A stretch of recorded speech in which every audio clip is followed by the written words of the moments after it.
The early morning quiet was shattered by the rumble of diesel engines. Mark leaned against the wooden post by the river, coffee in hand, as two massive yellow cement trucks rolled toward his bridge like it belonged to them. The timbers creaked loudly as the first truck crossed, sending small ripples across the water below. For years, that bridge had stood strong, connecting his property to the rest of the county. But lately the Homeowners Association had decided it was their shortcut. A convenient route for construction vehicles heading to their newest community project.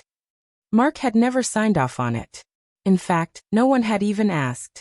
He'd filed complaints, called the county, even confronted the HOA president, Evelyn Kane, face to face. Each time, she smiled with rehearsed politeness, promising to look into it. But the trucks kept coming every Tuesday, right on schedule. Each crossing left deeper grooves in the wooden planks and wider cracks in the supports. The bridge wasn't designed for this kind of weight. Mark crouched by the water's edge, running his hand along a splintering beam. He could feel the strain, hear the bridge's warning in every groan. He'd built parts of this structure himself years ago, and the sound was personal. A living thing being worn down without care. He looked up as the second truck rumbled over. The driver didn't even glance his way. To them, this was just a road. To Mark, it was his boundary being stomped on. The HOA thought they could bully him into submission. But he wasn't the kind of man to back down quietly. As the trucks disappeared down the dirt road, Mark made up his mind.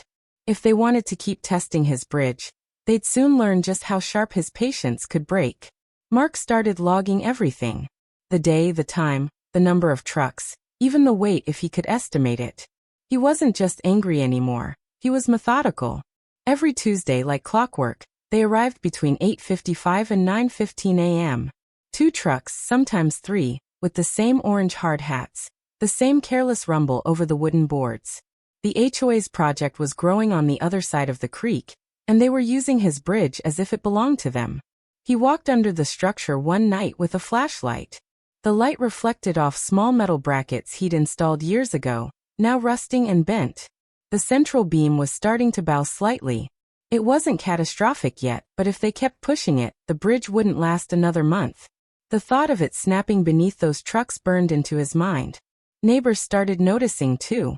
Mrs. Patel mentioned cracks in the road leading to the bridge. Mr. Alvarez said he heard the boards popping last Tuesday. Everyone complained, but no one dared confront Evelyn. She was the kind of woman who got her way with charm when that worked and legal threats when it didn't. Mark's lawyer told him filing an injunction would take months. By then the bridge could be gone. He didn't have months. What he did have was a stubborn streak and enough construction knowledge to make a point. He spent the evening sketching on a notepad, outlining ideas. Not dangerous, just smart. If the HOA thought they could ignore him, he'd make it impossible to do so. This wasn't just about a bridge anymore. It was about respect. And Mark was ready to earn it the hard way if he had to. The first step in Mark's plan was gathering intel. He borrowed a drone from Mrs. Patel's grandson and positioned it near the edge of the bridge to record the trucks arriving. The footage was clear. Heavy cement trucks rolling over a bridge with a posted 5-ton limit sign they simply ignored. Each axle dropped like a hammer on the tired planks. It wasn't just arrogance. It was reckless. Mark reviewed the footage over and over, noting exactly where the bridge flexed most. The center span had always been the weakest point. It wasn't built for industrial loads, only cars, pickups, maybe a farm tractor now and then. With each pass, the boards groaned like they were begging for relief. He visited the county office to check permits. The HOA had none for using the bridge. In fact, the easement ended 50 feet before his property line. That meant every truck crossing was technically trespassing. That alone gave him leverage, but he wanted more than legal leverage. He wanted them to feel the consequences. So he started setting up subtle deterrents. Warning flags, extra signage, reflectors.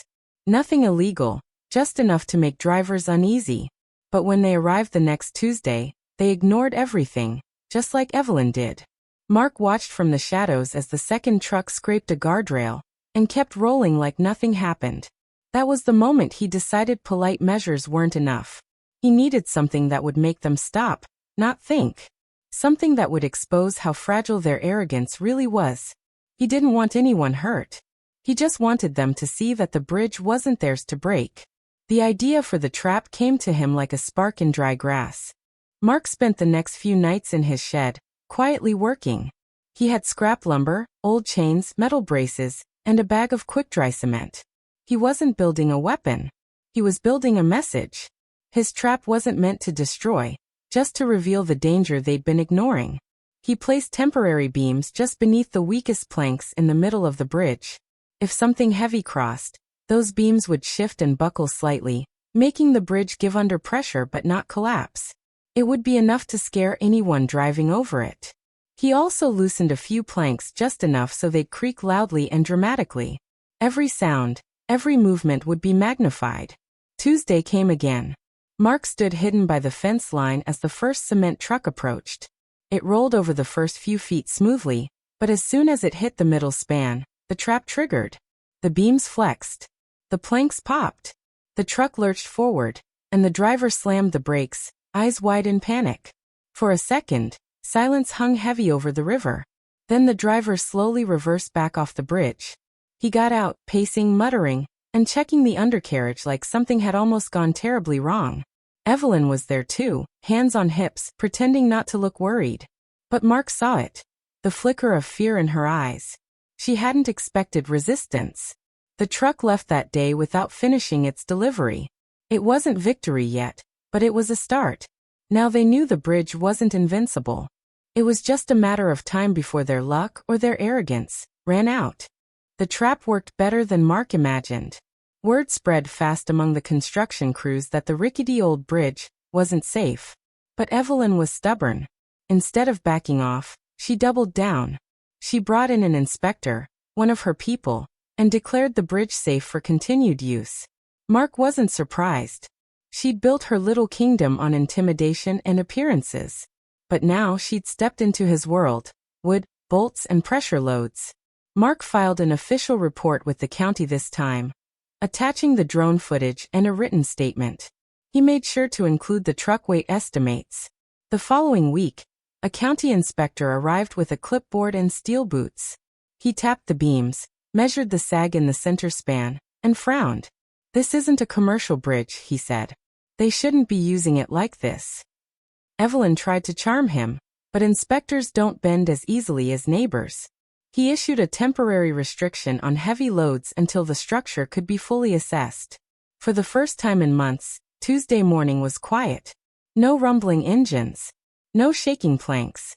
Mark leaned on the railing and breathed in the silence. But he knew it wouldn't last. Evelyn wouldn't let go without a fight. She never did. Sure enough, by Thursday she had filed a complaint of her own, accusing Mark of deliberately sabotaging community infrastructure. She called him a troublemaker. But Mark had something she didn't this time: evidence. The bridge wasn't just his property. It was his shield now. And if she pushed harder, he was ready to push back with everything he had. Evelyn hated losing control. By the end of the month, her friendly HOA emails turned into sharp legal letters. She claimed the bridge was a shared access route, even though the documents clearly proved otherwise. Mark's lawyer laughed when he read them but warned him. "She's trying to build a narrative. Don't take the bait. Stick to the facts." Then one early morning, Mark woke to the sound of engines. He rushed to the window. 2 bigger trucks were parked at the bridge, loaded with fill material, even heavier than the cement mixers. They were testing him. The first truck crept forward, tires sinking into the boards. The sound was different this time. The old wood wasn't just groaning. It was screaming. Mark grabbed his phone and recorded everything as the truck stopped dead in the middle. A crack split across the underside. The driver cursed and froze. Police arrived minutes later. Not because of Mark, but because Evelyn had called them first, claiming a dangerous obstruction on the bridge. She was trying to twist the story, but the officers saw the overloaded truck stuck where it had no legal right to be. Mark showed them the property lines. The officers took notes, asked questions, and called the county again. Evelyn's confident smile was gone. The bridge didn't collapse that morning, but it might as well have. The message was loud and clear. If they kept pushing, something or someone was going to fall. Mark decided to end this fight in the open. He invited the county inspector, local media, and a few neighbors to witness a safety demonstration. Evelyn, not wanting to look weak, showed up too. The bridge stood quiet as the inspector set up measuring devices.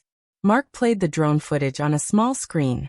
It showed weeks of trespassing trucks, overloaded and reckless. The reporter scribbled notes while neighbors murmured. Evelyn tried to argue that Mark was overreacting. But when the inspector ran a light test truck across, the center sagged almost 4 inches. "This isn't safe for commercial loads," he said firmly. Then Mark dropped the recording. The foreman admitting Evelyn told them to just drive across, don't wait for permits. Her face froze. The crowd's whispers grew louder. The inspector announced an immediate closure of the bridge for heavy vehicles. The reporter snapped a photo. Evelyn's carefully crafted image as the powerful HOA leader began to crack like the beams beneath her feet. This wasn't just about Mark's bridge anymore. It was about power, arrogance, and the moment the truth finally caught up. Evelyn's allies started to shift uncomfortably. No one likes standing next to a sinking ship. Evelyn didn't surrender easily. She filed a civil complaint accusing Mark of creating hysteria. She claimed he set traps, spread lies, and turned the neighborhood against her. But the more she pushed, the more the truth spread. The county's official structural report backed Mark. It declared the bridge unsafe for commercial loads and recommended immediate reinforcement or rerouting. The HOA couldn't spin that away. Contractors pulled out. Homeowners started asking Evelyn why their dues were funding her stubborn feud. Mark didn't gloat. He just kept showing up to every meeting with facts and proof. The same neighbors who'd once stayed quiet now spoke up too. Mrs. Patel talked about the danger to children crossing the bridge. Alvarez pointed out his cracked driveway. Evelyn began to lose control of the narrative she'd built. People were no longer afraid of her. She'd pushed too far. The cement trucks never returned after that. The HOA board voted to stop using the bridge entirely and find another route. Evelyn looked smaller at the meetings now, no longer the untouchable queen of the neighborhood. Mark had won the fight, not with violence but with patience and precision. But he knew this wasn't just about him. It was about every neighbor who'd finally found their voice. As the HOA cement truck lay half-submerged in the river, the entire neighborhood buzzed with whispers. By the time the sun rose the next morning, word had spread like wildfire. I stood quietly on my porch with a cup of coffee, watching tow trucks, police cruisers, and angry HOA board members gather on the road. Their plan had been simple: sneak their construction trucks over my private bridge without asking. My plan, however, had been simpler: make sure the next overloaded truck got a rude awakening. I had reinforced the weak planks just enough to hold a car, but not a massive cement mixer. And now, the HOA's arrogance was quite literally sinking in the river. The HOA president stormed up to me, pointing and shouting about lawsuits and property damage. But I stayed calm, pulling out the paperwork that showed the bridge was on my private land. Every sign, every document, and even the recorded warnings I'd sent were perfectly lined up. When the officer on site looked over the papers, his tone shifted. "They had no right to use this bridge," he said flatly. A hush fell over the crowd as the tow truck tried to pull the cement mixer out. The bridge groaned, and more pieces collapsed into the water.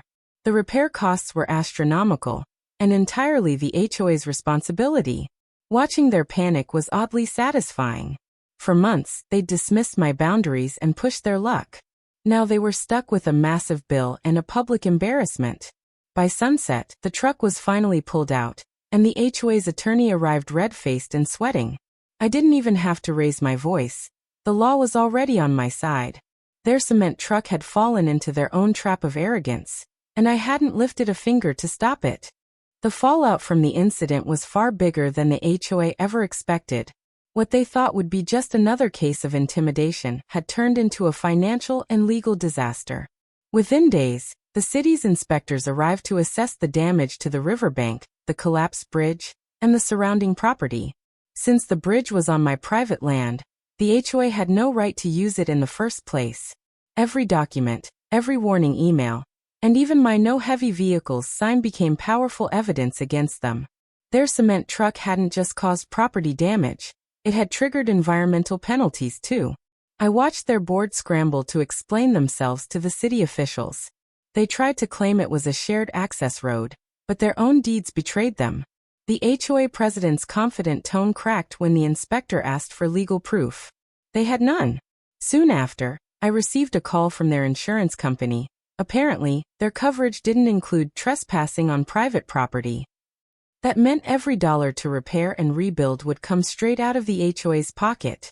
While they faced fines, I quietly filed my own civil claim for damages and emotional distress. My lawyer was more than prepared. Everything had been documented. As the case moved forward, it became clear they couldn't win. Their arrogance had left a trail of evidence that no amount of shouting at board meetings could erase. The best part came a few weeks later when a notice arrived at my door stating that the HOA had agreed to settle. Not only were they paying for a brand new reinforced bridge, but they also agreed to sign a legal easement recognizing my control over the property. They had no say over my land anymore. Standing on the riverbank watching the new bridge being built, this time legally and under my terms, I couldn't help but smile. They had spent months trying to control me, but in the end, they'd built their own downfall. The trap wasn't the bridge. The trap was